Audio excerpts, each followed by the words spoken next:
Hail, hail, the Celts are here, and we are here again. We are back live in the morning, trying to get the day started off as quickly as we possibly can, because there is absolutely no time to waste. And the last 24, 36 hours, whatever it is at this point, has been absolutely crazy from start to finish. Fist bumps to you all that are catching this one live and loud, or anyone that's catching this after we've been live, of course. Thanks a lot for joining us today. And yeah, it's been a bit of a whirlwind. We actually already made a video that's out on the channel. Subscribers can check it out. It's not going to be like actually released in the sense of yeah, it's like an actual video, but if you want to go and check it out, this was before Brendan get bagged, and this was just some we spoke about how we could change the team and how we could adapt. And if you fancy checking that out, by all means feel free. There's about 50 hardcores that have went out and watched it already, so thanks to everyone that's just tuned into that because they had some time to kill, or they were bored, or had some were struggling to fall asleep or some nonsense, I don't know. But yeah, so check that out. But we still have that matter at hand now because so much has changed. We're playing Falkirk tonight, midweek under the floodlights, and Celtic midweek is, especially domestically, is a bit of a superpower that we've had over the years. And I expect this to be basically no different. Now, there's been a lot made in the last, let's say 24 hours of the Martin O'Neill Shaun Maloney kind of appointment. I was at the press conference. I managed to ask 2 questions, which I got answers from both guys on, which was brilliant. I'm always at the end, so I'm always what can I ask? It's like something I want to know, because that's part of the thing as well when I get invited to these things, because normally all the kind of good big questions are kind of gone. It's kind of like, right, well, what do I want to know? It's kind of where it comes from. Everyone at Celtic Park, I must say, was actually very welcoming. Not that that's unusual, but there was definitely a different air in the air. There was a different kind of vibe in the air. So yeah, so it's all well and good, and we'll kind of talk about that as we come to it, as well as come to preview the Kilmarnock game, the Falkirk game. And I was just checking on my tabs there. I had a message go off. It just distracted me, sorry. As well as what the team could look like, what options could happen with the coaching team that we have installed now. And we'll get to that as we go through the press conference bites. I've just kind of got some timestamps. We're not going to run through the whole thing. Just some little snippets and some pieces of details that are relevant to the match and the team kind of going forward. I'm not really going to be replaying and reliving all the anecdotes and all the rest of it. We don't really, I think we've all heard it, haven't we? So why would we do that? And we'll update and we'll check in on the latest on the manager betting as well, because there's been some moves and some shakes around that, especially after yesterday as well, because not only have we been, had that Falkirk preview. Why is it not coming on? There we go. Boom.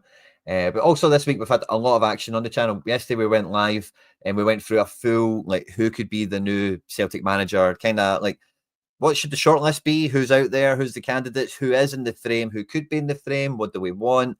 All that kind of stuff. I really enjoyed it. You guys all tuned in, seem to have a great time as well. Feel free to check that one out. Instant reaction to Rodgers resigning when it happened at the time. But also from a video perspective, some of the breakdowns we've got, some really good track record with some of the stuff we've been chatting about in terms of the team, the style of play. And if you've kind of missed some of the bigger stuff, also by all means, feel free to go back and check it out whenever you fancy it.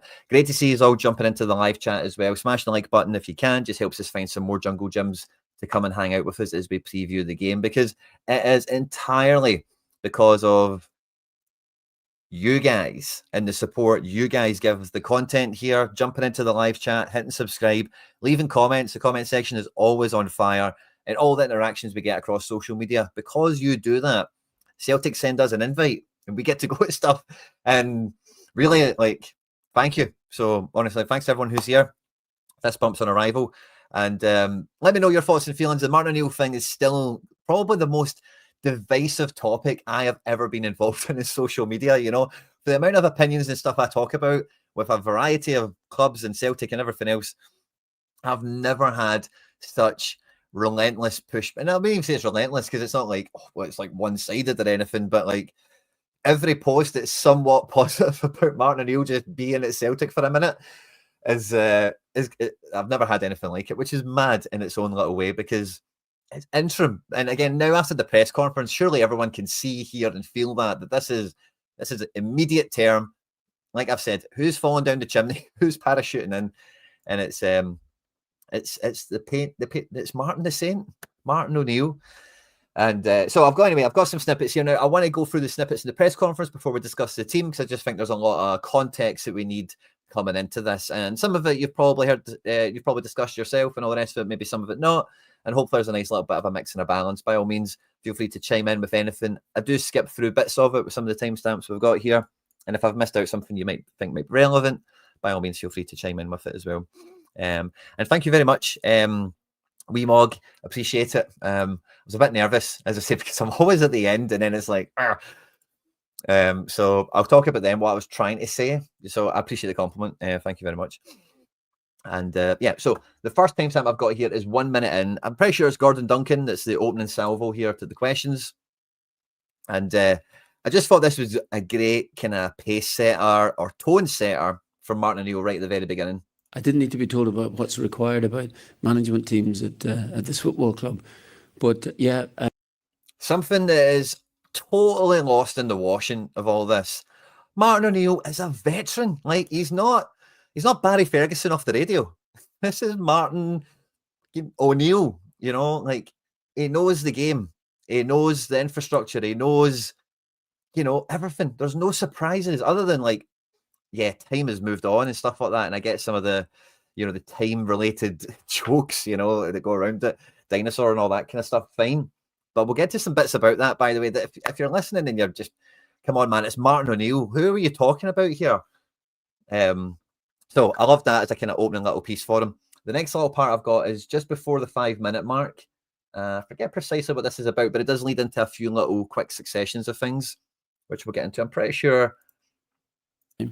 We don't win. Yeah, it's about winning matches. On Wednesday evening, we might have a new manager on Thursday. So so I don't know that, and that's not great news for Shaun to hear, because he was hoping I'd be around for a month. And so that bookmark that. That's it. Yeah, absolutely. And Celtic will be looking for a young manager to come in with a very, very decent CV and to work with the team. So that's exactly right. Can I ask you, Shaun, as well? You've obviously, in your previous role at the club, worked very closely with Brendan. Yeah. Can I ask your thoughts? This is a really good question. Maloney goes on to say some stuff. We're going to skip to like probably one of the more important parts of it, I think.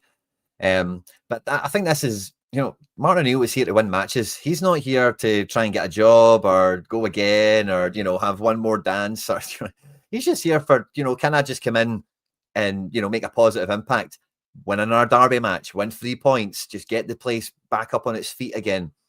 He knows what's required with management teams. And again, we'll get to some of the other quotes in a minute. But I do think like a part of this as well that's definitely important to certainly flavour coming into tonight is the mood in the camp, because we all can agree, no matter what you want to say about anyone, we can all agree that Brendan has been, let's say, quite political in how he's used the squad. We've all discussed that with various players to a great length and a great extent.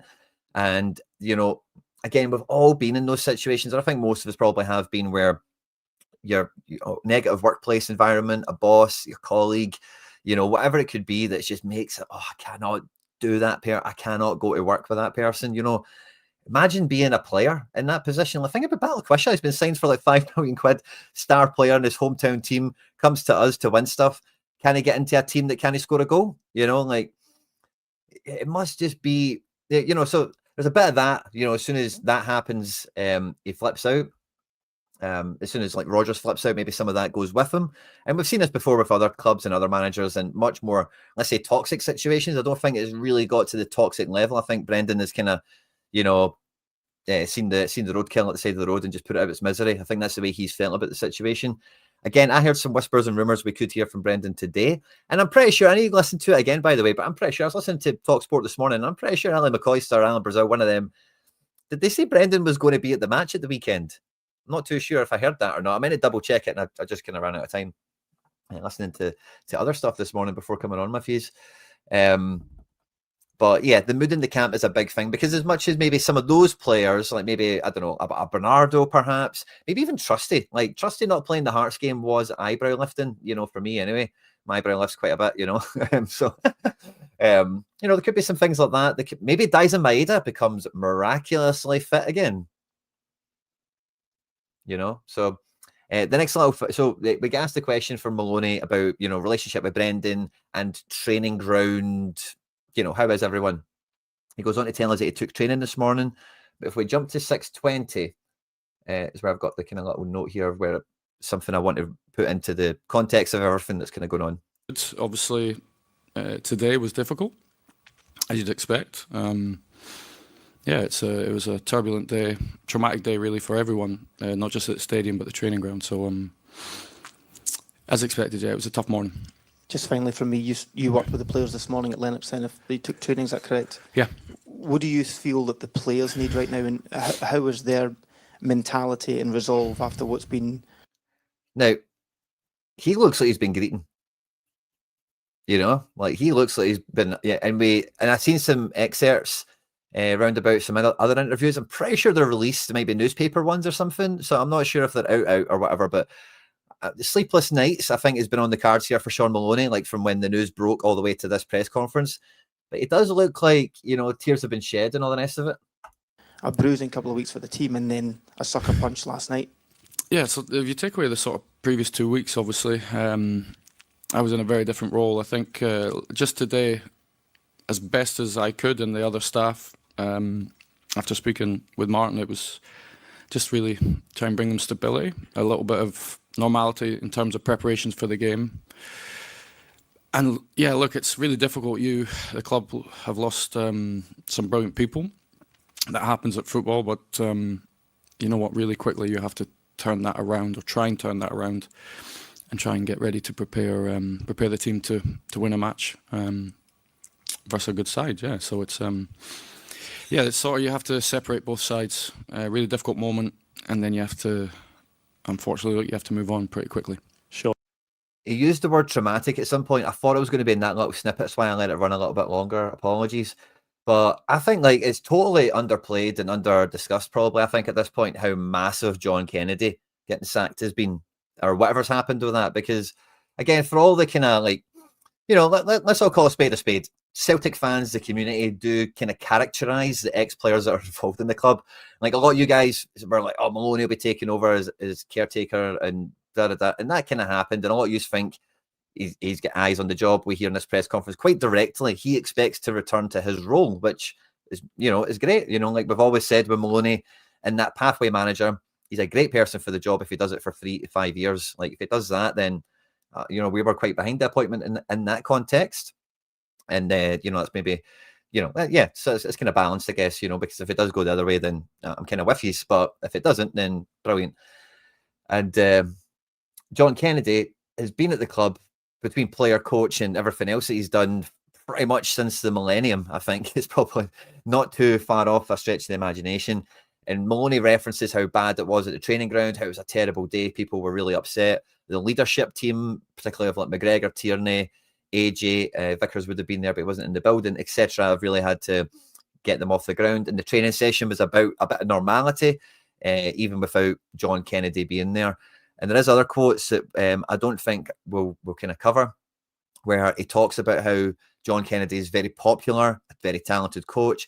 We have only ever heard John Kennedy held in high regard by anyone that's ever worked at Celtic. Ange famously tried to take him to Tottenham. The club blocked it. And, you know, there's always been a part of Celtic that since Brendan, and again, this is maybe kind of forgotten about as well, but when Brendan left for Leicester, he took staff with him, and that really hurt us, you know. Now, funnily enough, I think some of the staff that came in, I might be wrong, but I think some of the staff that came in that replacement wave was Damien Duff, if memory serves me right. I could be wrong. Chat will fact check me, I'm sure. That's something that the club has kind of wanted to do kind of ever since then, from the way I've seen it. Like Ange didn't get to bring staff.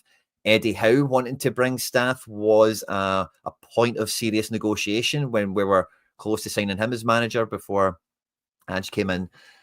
So it's very surprising that they've done this. I don't mind it from the sense of like you're kind of maybe just want to turn the page on a chapter, because he has been here through a lot. He does have some like battle scars and baggage and whatever. And maybe if the view is like the coaching hasn't been good enough, like if there's part of that that's maybe coming into the I don't even want to say executive thinking with air quote. Like I can't believe but like whoever is making the decisions. I don't know how to frame it is my main difficulty with that. then kind of whatever. But he's a huge loss out of the picture, because Brendan's not running drills. Brendan's like not being the training ground aficionado, the master on the grass that he used to be. It's definitely been down to the coaches, and I can't speak for the other guys, so I'm sorry if I'm doing any of them a disservice, and they've had like long serving careers at Celtic or whatever. But I think John Kennedy's like kind of been undersold here as like a huge casualty of this debacle, and whatever you think about him, by all accounts he's a great coach and a big part of the atmosphere in the training ground. And Celtic's always had people like that in and around the club, people that get the fabric of the team, the DNA of the club, all that kind of cliche stuff that we talk about, but it's real, and you need people to embody that, so it's so that's a part of it, I think. So once from this, I jump to 12:10, and this is about play style. Okay, now again, we're chatting about O'Neill and he's a dinosaur and all the rest of it, right? Martin O'Neill's been getting paid to watch the best football in the world. He's watching cutting edge teams, cutting edge managers, and then knowing he needs to form an opinion on them, needs to be aware of what they're doing. O'Neill has not been in a retirement home for the last 6 years watching reruns of Bullseye or something like that. You know what I mean? He's been like paying attention at the very least, so we get a little kind of snippet into that angle also. Opened up an 8-point gap, and Celtic. It's something that I've thought about for quite some considerable time. Is like what he would do if he was a manager today. Now, there's different ways of playing the game. Obviously I inherited myself way back 25 years ago some really great players, and I think that in terms of adding to that, I think that I think I did that, and eventually over a relatively short period of time, the team gelled and got together, and we were very strong. That's him talking about coming into the team and adding something to the team, making the team better, give the team a dimension to play. And anyone who was around when Martin O'Neill came in, like, will know that, yeah, we had Henrik Larsson, we had the back end of Lubo, and some other players that were decent that would go on to be very good under Martin O'Neill. But Martin O'Neill brought in like how many players? 7 or 8, in total. We did really upgrade a lot of the team off the back of it. But immediately, it was about coming in and piecing together the puzzle that was there. Something he's done. Again, I just, so it's good to hear. Again, he's kind of been thinking in that context of like coming into the team and his kind of play style. And then the next part I want to jump to is 1648. Now, if we remember all the kind of training ground Maloney stuff and all the rest of it, I'm really, really excited for this Fotheringham introduction into this, okay? Because Martin O'Neill, I think we can all see, as this press conference has been out and everyone's kind of had their opinion on it, Martin O'Neill does defer to Shaun Maloney a little bit. It does feel like Shaun Maloney is very much going to be, he's got one hand on the wheel. Let's just put it like that, okay? And Martin O'Neill's got one hand on the wheel. And I don't really mind that as a general premise to get in the door. Like, they are just in the door. Martin O'Neill made reference to the fact of like, like he's happy to, like, he has an idea of how he wants the game to be played. I've got those quotes, I think, as well. Might even been in response to me, in fact. And, don't make any illusions about it. Martin O'Neill will be like involved in putting the team together and deciding how we get the best out the squad. And he's not, as I say, he's not been sitting in a retirement home this whole time doing he diddly haw. But it is about training ground at the modern era. Martin O'Neill, as we know, isn't a training ground guy anyway. He was very good at putting coaches into place that could implement the sort of environment and coaching regimen that he was after. And then he can kind of, do his part in pulling the team together. And he was asked about Mark Fotheringham. Mark, I have no idea, to tell you the truth, why I've had it, Mark, because he's just a botheration, to tell you. I met him. Now, you have all heard this clip, I'm sure. They go on to talk about him at length in very glowing terms, Shaun Maloney in particular. And again, I'm pretty sure there's an interview with Maloney that goes around now. You can probably find it. If not, it's probably not too far off being released, where like he does reference that he has a relationship with Fotheringham and he was involved.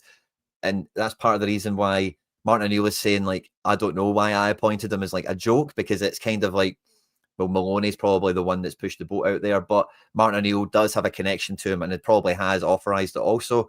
But that's maybe like a mutual friend, perhaps. But Maloney's had a relationship where he spoke to him before O'Neill has arrived in Glasgow. Fotheringham hasn't arrived in Glasgow by this point either. And this is a guy that's got like good credentials, good experience. And when you're taking somebody like Kennedy as a vacuum out of the place, you lose, from how we read it from the outside, a lot of personality, a lot of that fabric, and a lot of that kind of drive perhaps on the training ground as one of the lead coaches and the guys that really kind of sets the tempo in training and at the training ground, to the extent where Shaun Maloney looks like he's been greeting and has called it traumatic. You can imagine Kennedy like cleaning out his stuff or whatever, maybe this morning or the wee hours of the day, perhaps, when this has all happened. And, you know, like, that's a huge blow to anyone involved. And somebody like that coming into the equation, who's also like a really good coach and a really good football professional by all accounts. And some of you got like some of the interviews and all the rest of it. I love a mad genius personally, you know, so I'm quite pleased at the introduction of him into this kind of trifecta of Martin O'Neill, Shaun Maloney, and Fotheringham, you know, because I do think that we need to become just a bit more aggressive. The next quote I've got is at 21:05. I think this might be when I start to ask him a bit of questions. If it is, we'll skip the first one and go to the second one. To lift it, and I think, in all honesty, I will get a lift from the team itself. But yeah, that's not been discussed, and I wouldn't imagine it. You know, Shaun, you've mentioned it was a tough day at Lennoxtown this morning.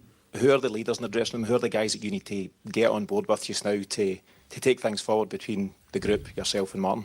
We've got some experienced guys. Obviously, Casper's probably the most experienced. But in terms of... I can't remember why I took this. Or was it? Oh, I went to 20:05. Sorry, I beg your pardon, everyone. I was thinking, why did I grab that clip? I thought we spoke about that. I think as well, when you ask the question about John, I think that he is a big part of what goes on a daily basis. He's really extremely talented coach, very popular. So yeah, he'll be missed. But it's the senior players that will be relied upon and demanded more. I think it's always the case, and it won't be any different tomorrow night. Yeah. Just a last question for Martin. Martin, there's a line in your book. I think it's the very last line in your. Yeah, great questions from Tino, by the way. It was great seeing everyone. There was also there from Fan Media. And then, yeah, the next kind of jump I've got is to, I think I've asked them the question about, are they coming in to do any sort of player evaluation? Because, like, you know, Brendan's bombed some guys out the squad. I was just kind of thinking, like, is Dermot or anyone said to the two of you, figure out what the script is with Yamada, Balikwisha, and, you know, like, why are these guys not, are they really what Brendan says they are? You know, I don't know. I was kind of, is there anything like that? Any sort of like, tell us, do we really need two strikers or one? Or, you know, is there any kind of like, get us a laundry list of the team aspect of this interim appointment? Maybe like a little health check, a little, yeah, just your squad evaluation, I guess. I said player evaluation. Maybe I should have called it squad. There's been a lot made in the last couple of days, especially over the last month or so, about the club's transfer policy and, you know, everything that goes around that.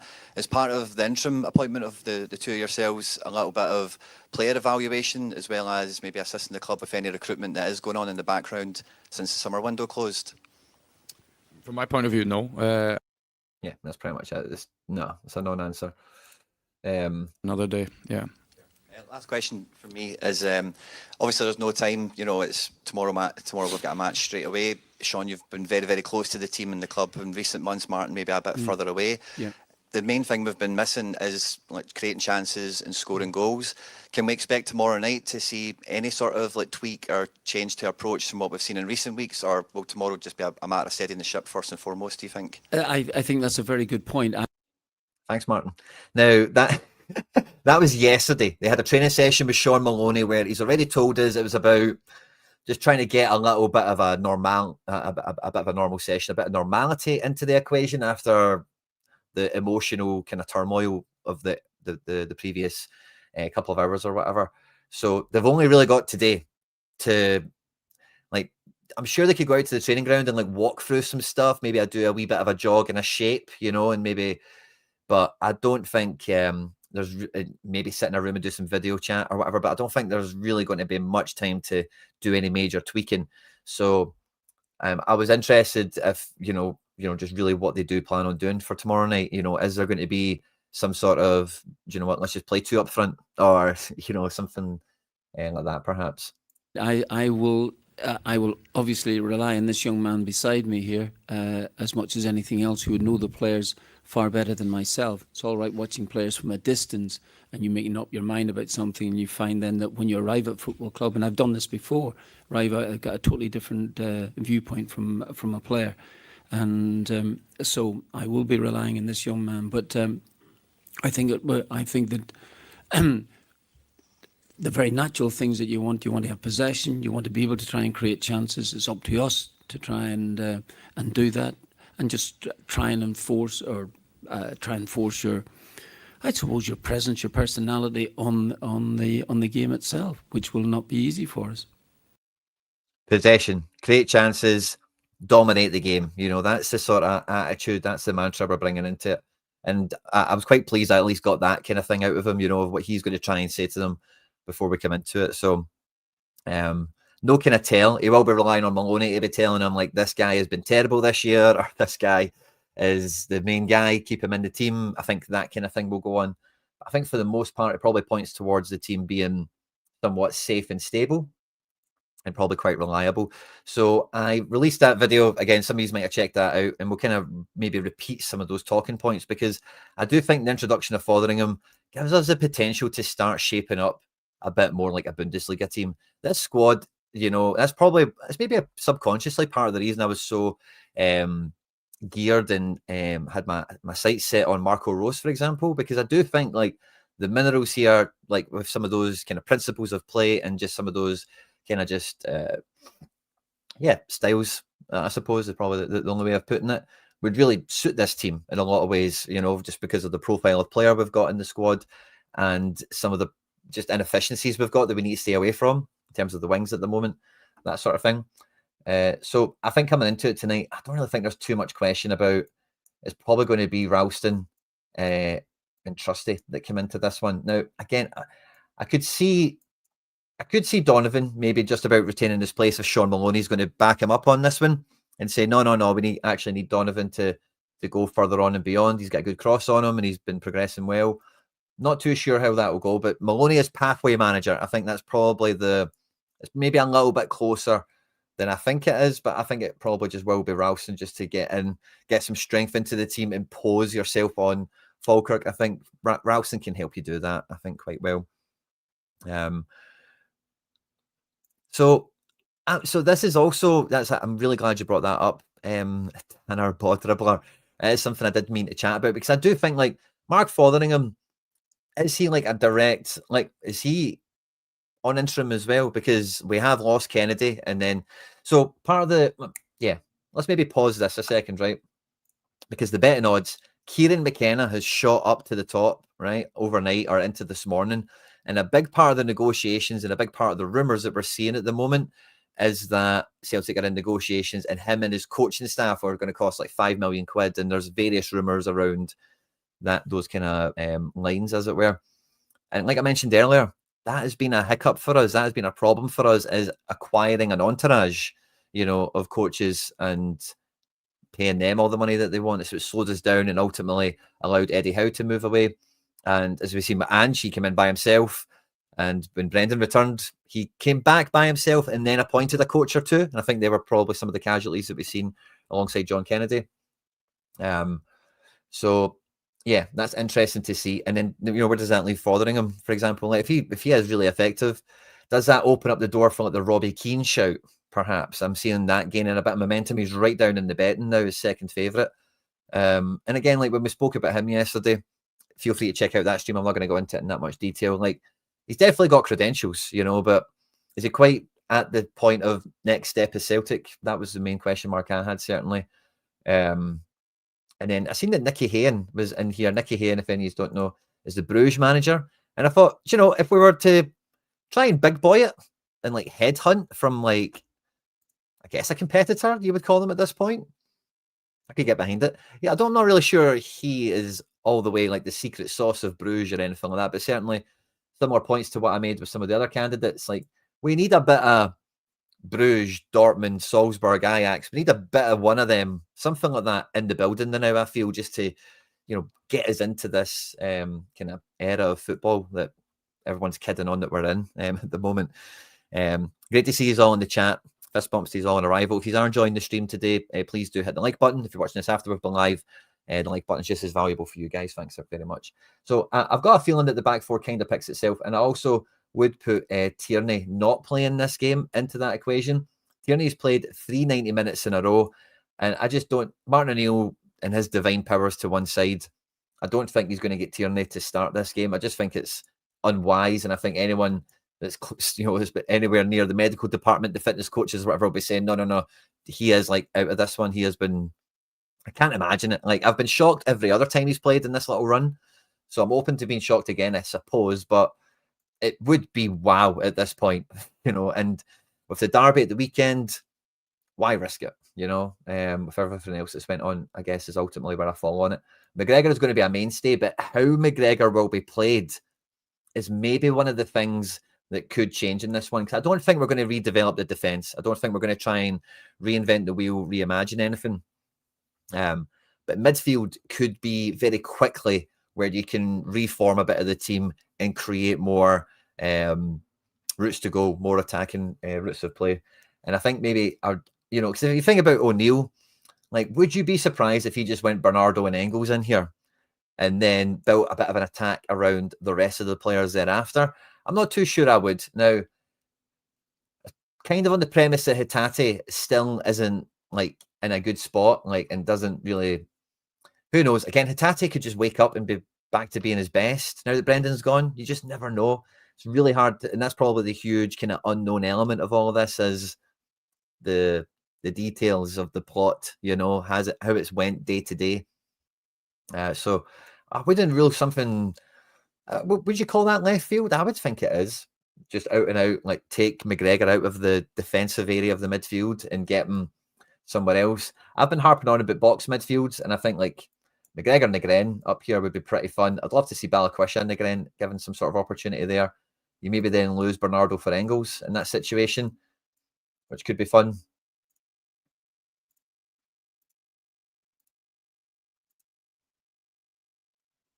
Just play with the toy for a little bit. Because, yeah, like these guys could control a game, no bother at all, against opponents domestically and in Europe. They've got the freedom to kind of break into spaces and then go and, you're just maintaining this higher up the pitch, and it gives you some interesting angles to open stuff up with. I think you could get them doing it. I'm a bit biased because it's the thing I've been kind of chanting for, obviously, but I like it. I can dig it.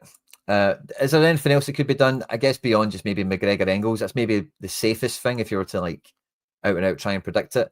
And then you get some sort of attacking midfielder into the equation, which Bernardo fancies himself to do. Negren's the top scorer in the team. It's really hard to imagine he comes out the side altogether.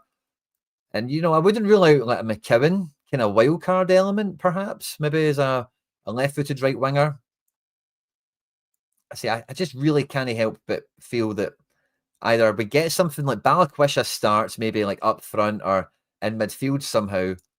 Maybe Dyson has a miraculous recovery, plays centre forward, and then really a lot of the headaches maybe go away. Maybe Dyson still is injured and he's maybe going to get 10 minutes off the bench. Let's imagine that is the case right now. Let's not imagine any sort of negative, toxic kind of situation is maybe unravelled. I've made jokes about Yang being Bobby Petta or Didier Agat or something like that. They are jokes. I don't think it's going to happen. You never know. I do think it is really up for grabs because Bernardo's someone who could really win out of O'Neill coming in an interim basis. I think Engels is a player that could win very much. So we know McGregor is very much going to be in the mix no matter what. And we do have except for really a clear centre forward option, we do have enough guys here that we should have. If we have possession of the ball, we look to impose ourselves on the match, and it's all about creating chances.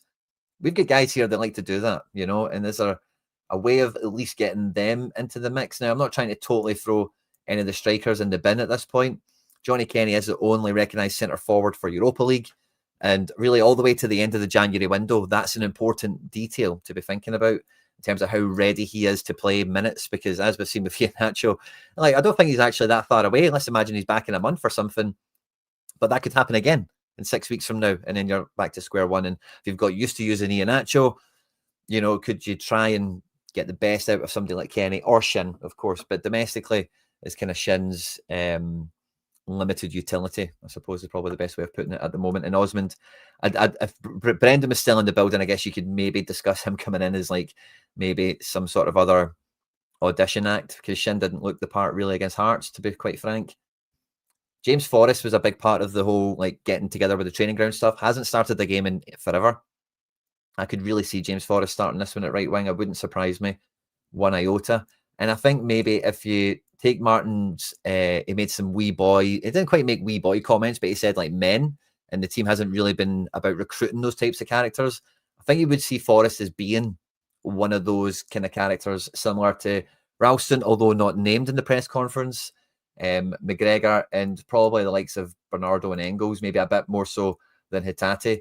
Martin O'Neill never worked, no, Strachan was all Nakamura, so yeah, there's no kind of understanding perhaps of, you know, I'm not saying he would be ignorant to it or anything, but I'm just thinking as I'm speaking with you. So I could see a midfield of Bernardo, McGregor and Engels coming together quite easily.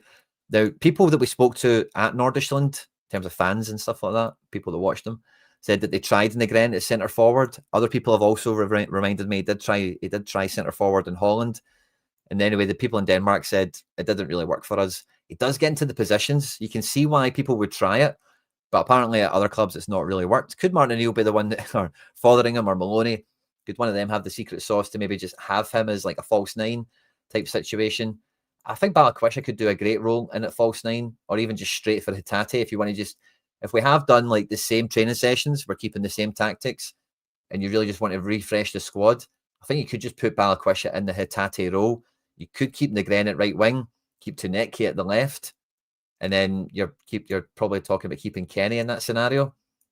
And I think you could, without changing too much, really get a lot of change out of the team, because again, you just lean into Negren being into that box. And anyone that's seen the video that went unlisted will kind of see where I'm going with this kind of shape, because this is like textbook Leipzig, what you get here now. If you just allow him to be an inside midfielder, attacking midfielder that presses and kind of covers like the attacking half of the team.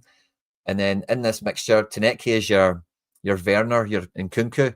And what they do is they're wide here all the time if the ball's on this side of the pitch. If the ball's on this side of the pitch, then they're over here wide when possible, you know, for that switch of play into space quickly, maybe a long diag or whatever. Now, don't get me wrong, sometimes they will just stay on that line and play in the crowd and whatever. Then that opens up space for someone else, you know, other runners to come into the mix. But I think our players could play a very smart system like this, could play Bundesliga football essentially. And I think if you didn't want to change too much, like really all you're doing is putting Balikwisha in for Hatate, and you're telling Negren you've got license to just nip all the way inside. Ralston's job is to cover this shift here, which if we look at Falkirk, good, I didn't move the dots out of place. I always run the risk of, when I'm doing that stuff, the other dots following them. You know, I was listening to Huddle Breakdown before coming on to today, and they highlighted that Falkirk's non-penalty XG is right back bang mid-table. Shout out to Huddle Breakdown. Check it out if you've not done so. It went out earlier this morning. And on the ball play, like they're definitely going to be up for trying to counter-attack and trying to create goal-scoring opportunities off the back of mistakes. It's kind of what your non-penalty XG in the situation of us playing a team is what you fear, is if they get the ball, do they know how to go and create a chance? Do they know how to go and create a shot? And the answer for Falkirk is yes, which is just why I think there will be very little chances taken to start the game. Maybe you can try some things as the game develops, go 2 up top, go 3 at the back.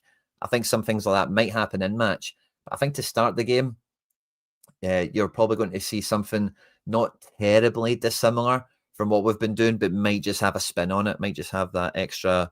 Martin doesn't rate XG, you're right. But Maloney, who he'll be listening to, is probably aware at least of the opposition threat. Whoever's doing, now remember the job I applied for, first team opposition analyst. I don't think they got sacked. So they will be earning their crust today on this one, you know. And yeah, I think this is kind of the way I would approach this game. You know, you dominate the middle of the pitch. You tell Tunetke, if the ball's on this side here, if we're playing out from the back and you see it's coming over here, can you float out here? And then is there a switch we can get on with? And vice versa, you know. And it's from counter-attacking as well. So like if Falkirk are taking a corner from this side of the pitch here, you want Tunetke all the way over here. If they're taking a corner or throw-ins and all that stuff down this side, you want him just quietly floating in to that side, just being like the wild winger. Timo Werner, Christopher Nkunku, Xavi Simons, great guys that have played this role before. And yeah, I think like you could make this work wholeheartedly. Balikwisha wants to play football into feet, and Negren wants to play into feet. And if you've got someone always available where the space is, like that, just cheat. Where's the space? Go into it. We'll find you. And then a striker, again, that just keeps the defence honest. Why not, man? Why not? But the puke, the puke. We can talk about the puke another time. That's a bit of maybe an inside joke on the channel at this point. There's a lot of you joining in live and loud, so thanks to everyone that's tuning in tonight, or this morning, sorry, beg your pardon, for the Falkirk preview. This is what I would imagine the predicted team, is this what I imagine? This is kind of what I want, I suppose. What do I imagine? I don't know where I am with Balikwisha. I could really see Bernardo coming into the team somehow. I would love it to be something like this, where he just goes Bernardo, Engels, just put you guys, you're going to cover the defence, end of story. That's your job. Get the ball to McGregor, and McGregor, it's on you, buddy. Get his chances, get us going. Does Kenny start in this situation? Maybe not. And again, maybe this is where Balikwisha could come into the mix as a wild card, kind of striker situation. Again, he wants to play in the final third. I think he'll probably be quite happy given the lack of minutes he's had to be the striker. He could go for that necessarily. Now, in the unreleased video, a wee bit of a spoiler perhaps, I did float the idea of Arnie Engels being a Mikel Merino. It was a suggestion that came to me from someone I'm in a Telegram group with. And I thought it was an interesting, funny idea. Like, just play him as striker, Mikel Merino at Arsenal and Spain style. But I don't think we're going to see anything like that tonight. But we definitely need some sort of striker solution that we can carry into the semi-final against Rangers at the weekend, as well as Europa League and all the rest of it. I know, but like, we're trying to find some solutions here with what we've got. That's kind of the discussion. I don't think Negren, again, has got the track record to maybe do that. Balikwisha probably doesn't too much either. But again, the guy that's starved of minutes probably just wants to play football. And if everything's feeding into him, Negren's got a lot more freedom to run off the back of him, as does McGregor. And we've seen McGregor's up for it. Like, he's got that range, he's got that vision, he's got that pitch awareness, that game IQ in him. Get McGregor in the final third. Get him grabbing the game by the scruff of the neck. If he's in between the lines, McGregor's dangerous. And if everyone else is playing off his cues, I don't know how it's going to be terrible. Bernardo wants to be an attacking midfielder as well, and with him arriving into the box on top of this, and if you do have this defence, just keeping an eye on McIver and whatever their wild winger will be, if we're coming down this side of the pitch, these guys will be tight and narrow, but he'll be on a spring, ready to go if the ball turns over. So as long as you're aware of the opposition, and again, I've not even mentioned Sirachi. I think Sirachi could really inject a lot of attacking flair and tempo into the team as well, no matter really how the shape goes and who is selected. If it is something maybe a bit more, let's just say, this would be maybe a bit more traditional, but I do think Maloney will be mainly steering the ship here. Honestly, there's so many. I've got a wee thing for him here somewhere. I don't know if it's still on the menu, if it's been deleted, but I've got one of them and I've called it Balikwisha, just to try and help people phonetically say it in Scottish. Thanks very much, my man. Thank you. Yeah, we do have bad balance. So that's why I think Maloney and Fotheringham could just midfield change the system a little bit and maybe make a real difference to what we've got going on without having really that much time on the training ground. This is something that could happen perhaps maybe even in the aftermath of Falkirk as we prepare for Sunday. I'm pretty sure the derby is. But we know what we're going to get from Falkirk. The midfield that they played, by the way, last time, they're all really keen to try and win the ball, and then when they win the ball, break a line. They all are quite able and capable of, trying to just turn over the play and try and get the ball into the striker and see if, they can run off in a 2-man, a 3-man counter-attack from there. So we do need to be switched on for it. We do need to bring Celtic, and that's one thing that feels that we've really been lacking. I heard somebody, it might have been on Super Scoreboard, but they were talking about how Rangers have lost all their fear factor. And we're not there yet, right? But this is what was happening is that trajectory, of we're going back the breadcrumbs. I find the breadcrumbs all the way back in Zagreb and Bruges. You guys maybe somewhere else. We all maybe agree. But I think we can really hope for O'Neill. I really hope that the interim appointment is really good for just getting the train on the tracks. That's just the remit. That's the job. I really like the team doing it. very nostalgic and very biased on Martin O'Neill. Happy to accept and roll with that. Shaun Maloney's got a good coaching pedigree in his own right, and as long as, you know, like, no one's thinking he's going to become the next Celtic manager. Do you know, he's kind of weirdly became the John Collins kind of vibe, isn't it? Shaun Maloney, I remember being a Celtic player, was everybody's favourite player. And it's just weird how since he's had this pathway manager, people, I don't know, it's maybe just because it's maybe because of he even said himself in the press conference that the board appointed him. He worked with the board and then Brendan. He said something like that in one of his answers. So it's maybe just that guilty by association aspect, I suppose. But see, I remember Maloney playing for Celtic. He was everybody's favourite player.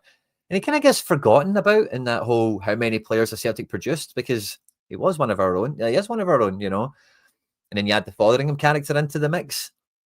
Like, I'm excited. Like, tonight is going to be wild, which is why I wanted to go live early with you guys, because I just had to, like, get a lot of this off my chest, get something that's a bit more relevant and current now that Martin O'Neill, Shaun Maloney and Fotheringham are in charge, rather than the last cut of this that we didn't release.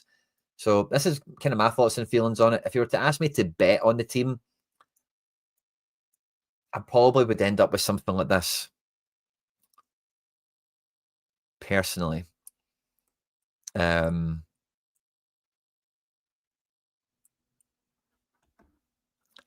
actually agree with that, Ryan. I do believe, like, I would have been fearing, like, because Danny Rowe, like, for all Rangers' fears, he's a coach, you know, and Kieran McKenna, who we're going after, is a kind of fighting fire with fire situation, it feels like.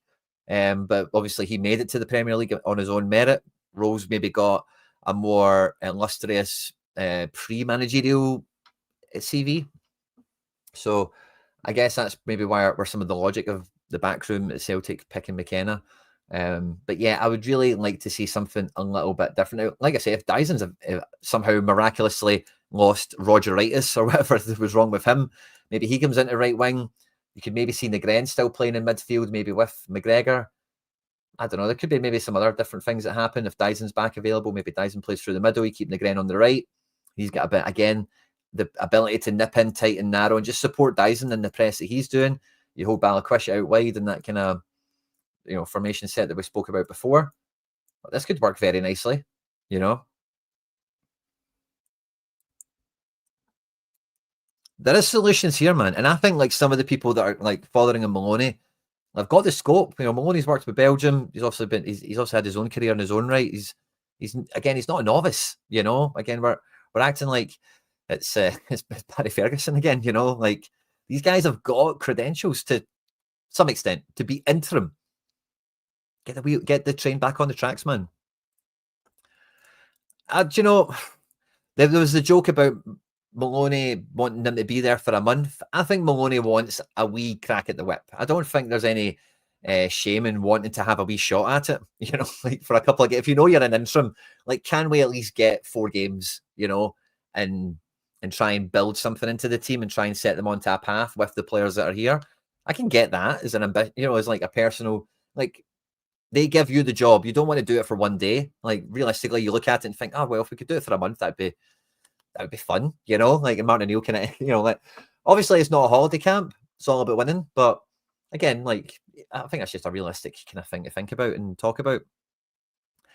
By the end of the international window, I think we're asking different questions and we're looking at the situation totally differently. By the end of the transfer window, we've made some quick movement already, by all accounts, because McKenna has moved in the betting, and there is a lot of reporting that Celtic have tried to at least initiate discussions and all the rest of it. So we don't care if people are in a job, which is great. You know, that's a good way to approach this. If we were hanging about waiting for free agents and maybe somebody gets sacked, or which we're not in the position of. Again, we've looked at Celtic managerial things, or maybe actually before I made content, but I know from probably before I made content. When we did appoint like Rodgers, like, there was no, like, it was like the first time and the second time, it was kind of like nobody's available, you know. When we got Ange, it was kind of like, who is even out there? But now, between free agents and non-free agents, there is a few guys out there that, you know, are candidates, you know, which is nice. We have some people to pick from, but it's a nice kind of stage, I suppose, for us to really change up the pace and really change up, you know. If the board are going to say all this stuff, they really need to back it up in some way. And, you know, there's some rumours going around that maybe the Michael Nicholson will be leaving, and maybe some girl from Leicester. I don't mean to say girl in a derogatory way. A female from Leicester might be coming in. You know, there's maybe some shake-up going around. Some users will say that's not enough because Dermot Desmond's still involved, and kind of like, fine, I'm just telling you what I'm hearing and what could happen. But if there is change, then hopefully it's positive change, you know, and we just get back to where we pick up where we left off, the position of strength that the club is in, the team should be in, and then, you know, like, let's get back to it, you know, like, you know, let's get back to business.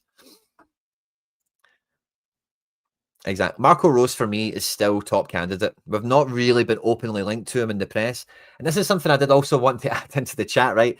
Because in that video, my shout for the new Ange or the next Ange candidate, and that is the guy that you've never heard of before, that's coming from a far-flung league, that would bring in a distinct style of play, would be able to work in very difficult transfer situations, and, you know, could do something. Not saying definitely would. Was Wilfred Nancy. 10 to 20 minutes after the stream ended, there was a market opened on him and he went in at 10 to 1. Now, I just want to say this is a great example of why betting odds are not infallible. He's not been linked anywhere. Every time, some people have kind of sent it to me and whatever, I'm like, oh, is he actually linked? And they're like, no, you just get betting odds and somebody's wrote an article about it. But these are, you know, it's just, are people putting money on it? The bookies are waiting for intel to come to them. They maybe get intel and they'll shorten the odds on something before money comes in for it. But, like, I don't know, Martin O'Neill and all the rest of it, Nicky Hayen, Michael Carrick, like these guys, Jim Goodwin, betting odds are made by, you know, they're not made by the club, which is a big part of it. Now, there's a bunch of you joining us live and loud. I actually had a lot of content go out on the channel recently. We put a post out of a Falkirk preview where I kind of go into some of these tactics in a bit more detail before Brendan Rodgers quit. It's a little hidden video for the hardcores on the channel. If you want to check that out, if you're bored or whatever, feel free to do so.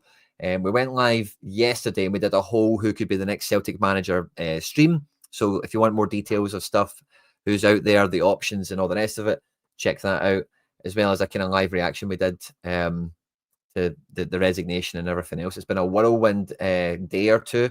Thanks to everyone that's been tuning into the content. Thanks to everyone that's been supporting the channel. It really does mean a lot to everyone at Celtic here on all platforms, you know, because we do articles as well as, you know, YouTube content and everything else as well.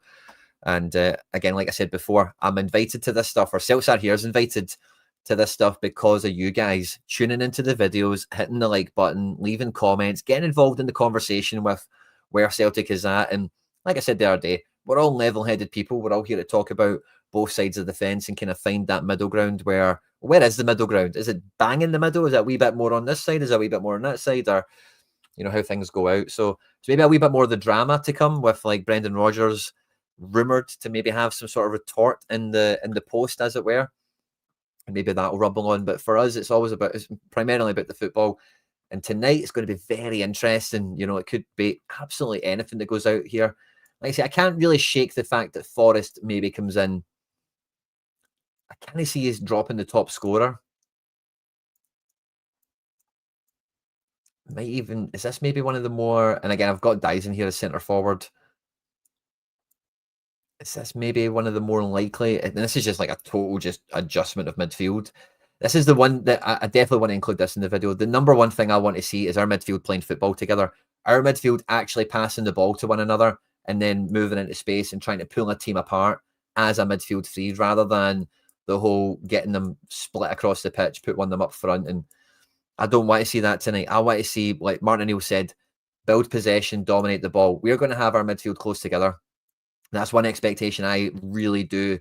If I don't see, I will be very surprised, and depending on how the result goes, perhaps disappointed. But our midfield need to dominate the ball again. We need to own the middle of the pitch. And I think a lot of the Fothering and Maloney effect, even the O'Neill effect, will get us back to dominating the middle of the pitch, which then means our wide players, our attacking players can be more effective and try and create more chances. So yeah, that's definitely one thing I'm glad I remembered to bring up in the video, because that's, for me, the number one tactical flaw that the Brendan Rodgers team had is we don't own the middle of the pitch. Everything has to be in the wide areas, and it's just so one-dimensional, easy to scout, easy to defend, that if everyone's not at peak performance, the wheels fall off. Thank you very much. Appreciate that, by the way. Really does mean a lot. Support's been incredible. So yeah, I think like we could be on for a famous result tonight. I don't think Falkirk are chumps in that regard. I don't think they're pushovers, but like O'Neill, Maloney, Fotheringham, like the energy, the change of attitude, the change of tempo, maybe some players losing Rogeritis. You know, like imagine like Dyson, like yeah, man. We could have imagine everyone's fine all of a sudden and everyone plays quality. We absolutely smash everyone now for the rest of the season. Like somehow you get Ballaquish into the team and maybe Hatate gets back to his best version of himself. Somehow, I don't know how you get all these players into the team really at that stage, but you know, you just can't, who knows? Who knows? I'm maybe more on the optimistic side of life, but yeah, I'm kind of with you. Like, I don't want to see, I don't think we will see anything really dogmatic, but it's like again, we're so obsessed with symmetry under Rodgers. If we could lose that, I would be happy enough. But I do want them to be close together, you know, and play off each other. Negren wants to play with people. Engels wants to play with people.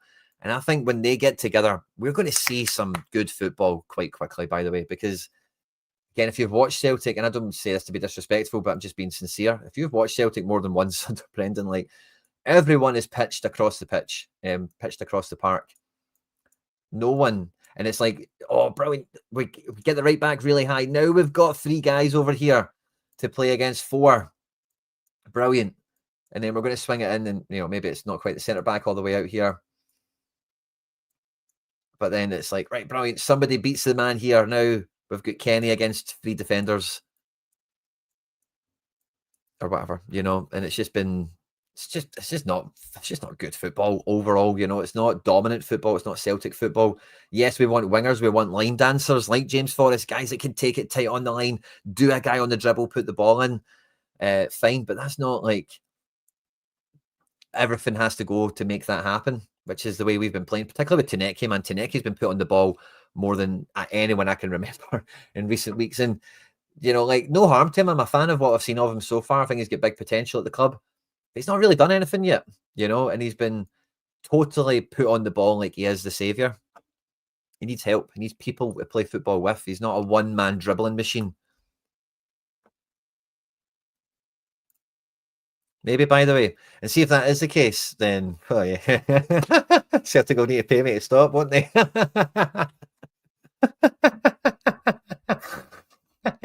What a thought, by the way. Yeah. That's it. That's it. That's it. I'm with you.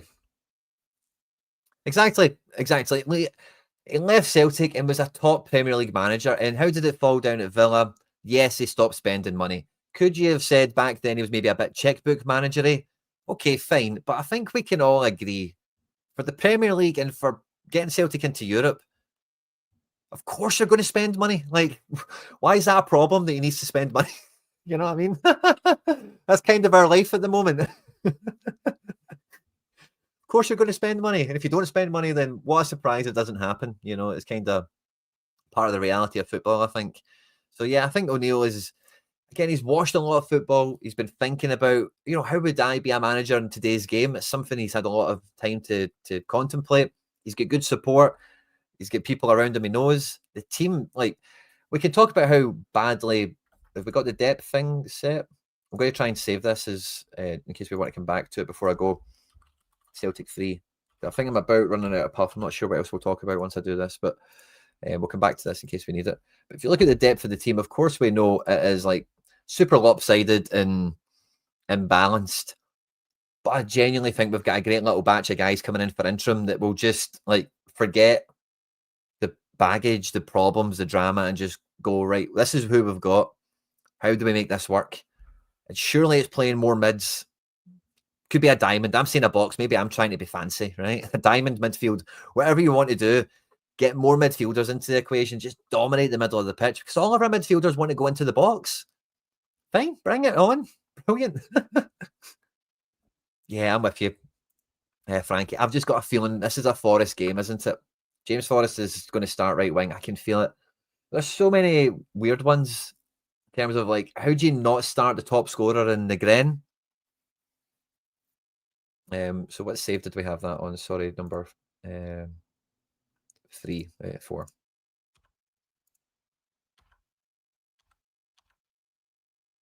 Yeah. I think it could be quite close to this.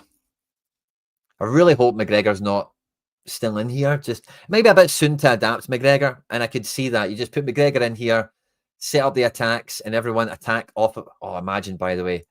Imagine it went like Ballaquish and Negren in front of McGregor. That would be really attacking. Does that have enough metal? Ballaquish and Negren are both really happy to tackle and win the ball back, by the way. That could be fun.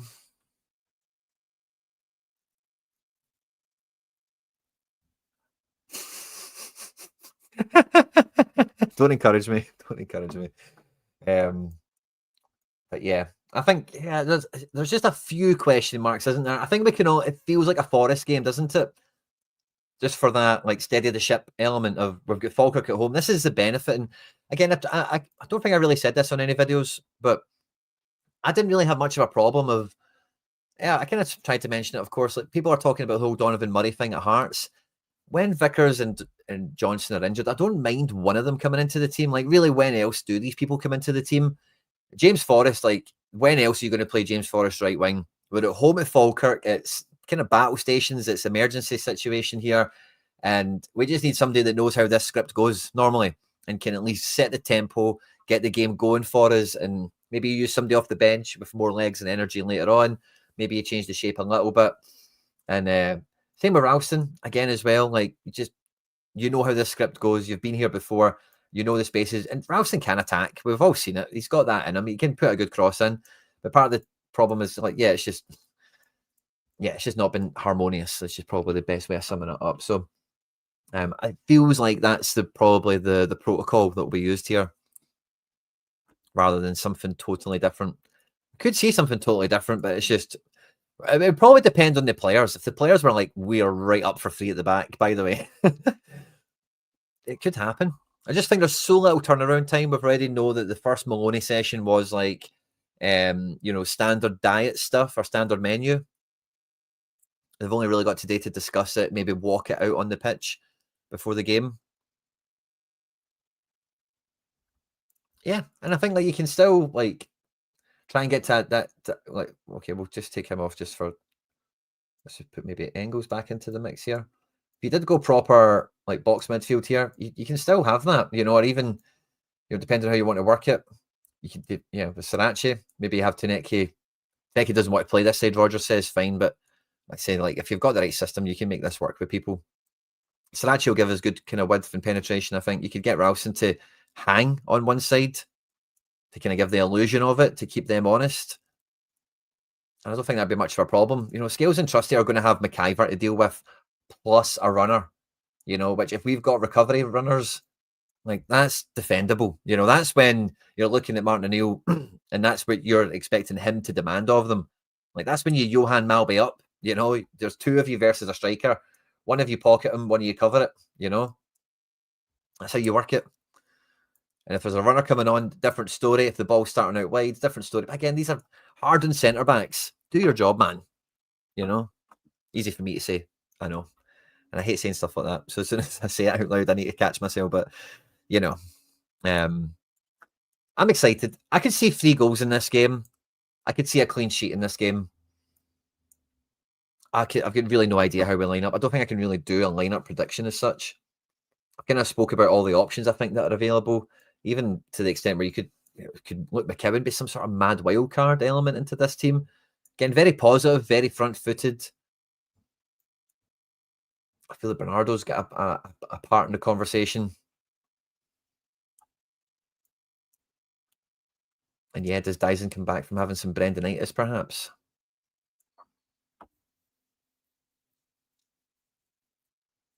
I think the back 4 probably picks itself. I think McGregor and Engels are really nailed on to play. I've barely mentioned Tatate. I don't know how he plays. If he plays this one, maybe we'll see something different from him. But on recent form, if O'Neill and Maloney have got any flavour on how profligate, if that's the word, he's been with the ball, I kind of see how he starts. Yeah. Calmac when free was, he knew he was free and he just was running at it. And I think if you set him up to just be free more often, you'll get that from him more often. And brilliant, bring it on. That's the McGregor we want. The line breaker, you know. But yeah, guys, I'm just going to go 3-0. I'm just going to go with 3-0 Celtic. We get a goal or two maybe early. There's a good atmosphere, there's a good vibe in the crowd. We maybe get a goal off the bench. Maybe sounds disrespectful to Falkirk, but I think our defence has been, again, it's quite quickly forgotten. Early season, our defence was tight, you know, like it was one of the main features of our team, up to the point where Keelan Adams of Glasgow Uni, Cumbernauld Colts, now Falkirk, was the first player that scored against us this year in the cup when we beat them. I can't remember what the score was. Was it 5-1 or something? So the defence has been formidable. I can see O'Neill just kind of getting them to, like, no nonsense, lads. No effing about back there.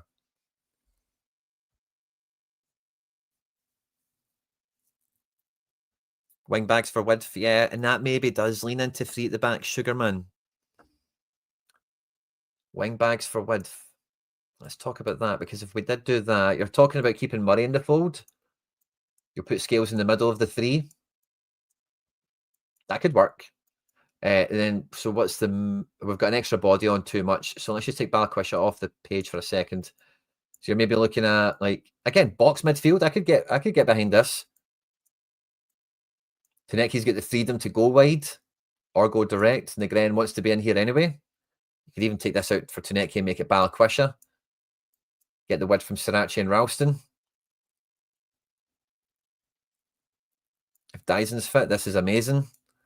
Kenny could be well fed here. Again, could you get Balikwisha in maybe on this shape? And Hitate, I suppose, is in the conversation for this one. Where the hell's Taneki? Yeah, there he is there. Yeah, I like that, actually. That could work. I think that's maybe a bit drastic for tonight.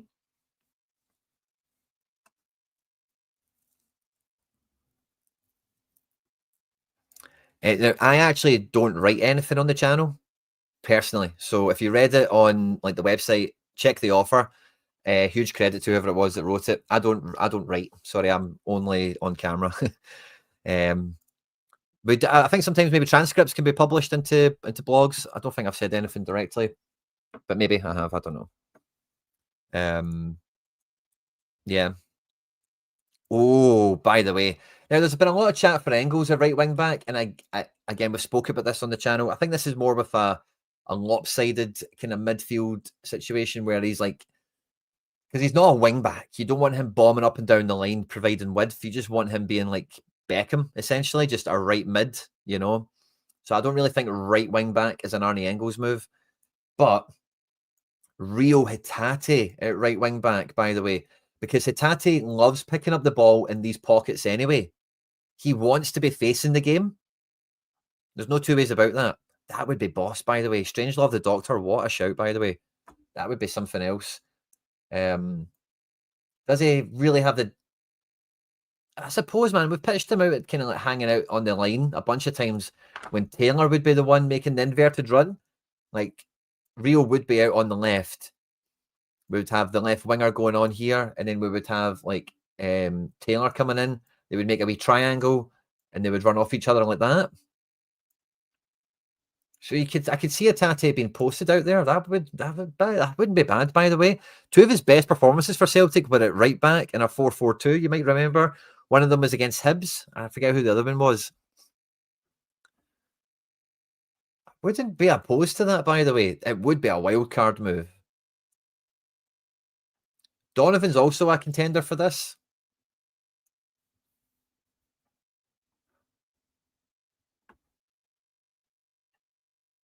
Yeah, like, he loves going in, even though he's played there twice for Celtic, as I just mentioned, like in the distant past. But this is typically the area of the pitch he wants to pick up the ball in and then go forward, play between the lines, run off people, build up triangles along the way. It's not a bad shout, by the way. Yeah, he did against Hibs. I think there was 2 games in a row. Maybe the Hibs game was the one where he absolutely rinsed it. Had a coach's statement earlier. Oh, cool. I don't know about that. about Kennedy and such, did they? I'll check that out later.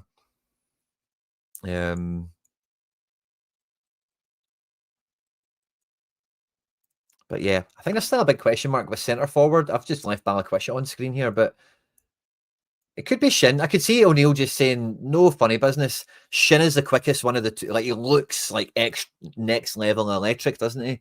And he might just say, I don't care about Europa Leagues. Like he did say in the press conference, I'm only thinking about this game. And if he is just looking on the merit of this game, then Shin does have a significant